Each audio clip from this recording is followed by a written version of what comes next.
Indian news देख रहे हैं आप और मैं हूं आपके साथ प्रद्युम्न शर्मा। चलिए शुरुआत करेंगे, लेकिन उससे पहले एक बड़ी खबर आ गई है मध्य प्रदेश से। आपको बता देते हैं मध्य प्रदेश से इस वक्त की एक और बड़ी जानकारी आ गई है। बड़ी खबर से हम आपको अपडेट करा देते हैं। आपको बता दें कि इंदौर हादसा मौत मामला पहुंचा है हाई कोर्ट। तो आपको यह भी जानकारी दे दें कि दोषियों पर कड़ी कार्रवाई की यहां पर मांग की जा रही, क्योंकि जिस तरीके से हादसा हुआ, ऐसे में हाईकोर्ट की सिटिंग जज से जांच कराने की भी यहां पर मांग की गई है। इस वक्त की बड़ी खबर है, कांग्रेस के पूर्व पार्षद ने दायर की है जनहित याचिका। तो बता दें आपको कि बावड़ी में गिरने से 36 लोगों की मौत हुई थी। फिलहाल अब ये मामला लगातार तूल पकड़ता हुआ यहां पर नजर आ रहा है। ऐसे में आपको ये भी जानकारी दे रहे हैं कि अब ये मामला हाई कोर्ट पहुंच चुका है। तो इंदौर हादसा मौत का जो पूरा मामला है हाई कोर्ट पहुंच गया है। दोषियों पर कड़ी कार्रवाई की यहां पर मांग की जा रही है, क्योंकि लगभग आपको बता दें कि जिस तरीके से इस मामले में लापरवाही बरती गई है, ऐसे में 36 लोगों की इसमें मौत हो गई है। हाईकोर्ट के सिटिंग जज से जांच कराने की मांग है। कांग्रेस के एक पूर्व पार्षद है जिन्होंने ये याचिका दायर की है। तो बावड़ी में गिरने से 36 लोगों की मौत हुई थी। ऐसे में जो भी दोषी हैं जिनके द्वारा लापरवाही बरती गई है, उन पर कार्रवाई की मांग भी की गई है। तो इंदौर हादसे का जो पूरा ये मामला है, ये अब हाईकोर्ट पहुंच चुका है। तो आपको बता दें कि हाईकोर्ट के सिटिंग जज से इस मामले में जांच कराने की मांग यहां पर की गई है। तो इस खबर पर ज्यादा अपडेट के साथ हमारे संवाददाता एहतियात शेख हमारे साथ जुड़ चुके हैं। एहतियात, जिस तरीके से अब ये पूरा मामला जो है हाईकोर्ट पहुंचता हुआ नजर आ रहा है, क्योंकि जिस तरीके से 36 लोगों की मौत हुई है, ऐसे में लापरवाही यहां पर बरती गई है। सिटिंग जज से इस मामले की जांच कराने की मांग की जा रही है।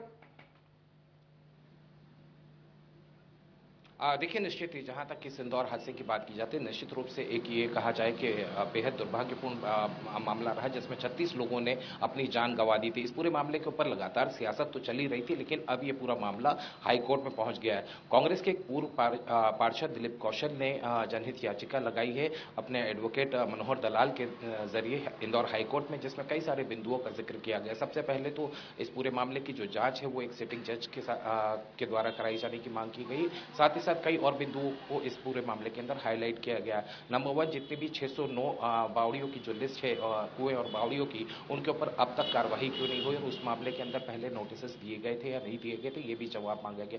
साथ ही साथ इस पूरे मामले में इंदौर एक स्मार्ट सिटी है और स्मार्ट सिटी के अंदर ये कहा जाए कि जो खर्च होता है उसके ब्यौरे के अनुसार इस तरीके की जी। लापरवाही, जो खुली बावड़ियां और जो खुले कुएं हैं, उस पूरे मामले के अंदर इस बिंदु को भी रखा गया है। तो निश्चित रूप से ये कहा जा सकता है कि 36 लोगों की जो दर्दनाक मौत हुई है, उस मामले को लेकर अब ये पूरा मामला जो है हाईकोर्ट में पहुंच चुका है। संभवतः इस मामले के अंदर 2 या 3 दिन के अंदर सुनवाई हो सकती है। प्रद्युमन।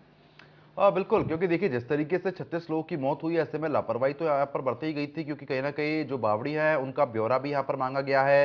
टीम को निर्देशित कर दिया कि ऐसे कुएं की और बावड़ी की लिस्ट बनाई जाए, लेकिन ये लिस्ट पहले भी तैयार हो सकती थी, क्योंकि ऐसे प्रदेश में कई बावड़ी बनी हुई है जहां पर अभी भी हादसा का जो खतरा है वो लगातार मंडरा रहा है। कई साल पुरानी वो हो चुकी है, पहले ये कार्रवाई क्यों नहीं होती है?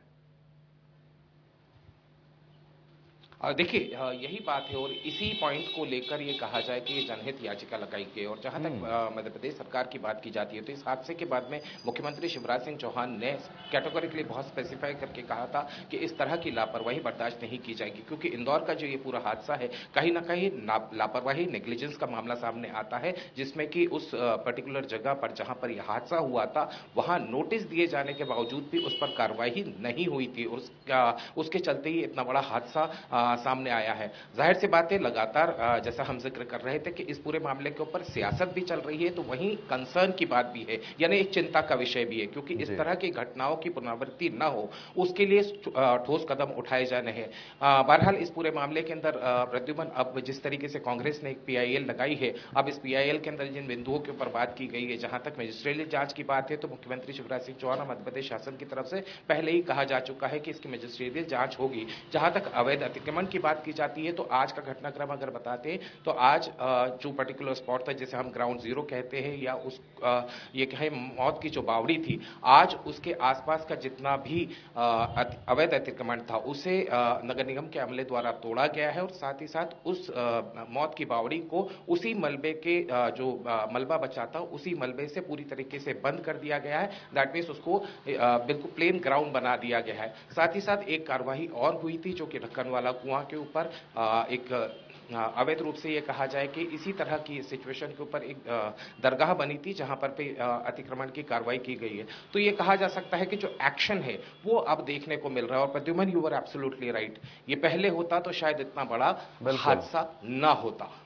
बिल्कुल, चलिए ठीक है, बहुत बहुत शुक्रिया तमाम जानकारी हमारे साथ साझा करने के लिए। खबर पर नजर बनाए रखिएगा, आगे भी लगातार हम लोग आपसे अपडेट लेते रहेंगे। फिलहाल के लिए बहुत बहुत शुक्रिया आपका। तो फिलहाल आपको बता रहे हैं, आगे बढ़ते हैं। इसी बीच एक और बड़ा अपडेट यहां पर आ गया है, आपको बता देते हैं कि सरगुजा से बड़ी जानकारी है। मंत्री टीएस सिंहदेव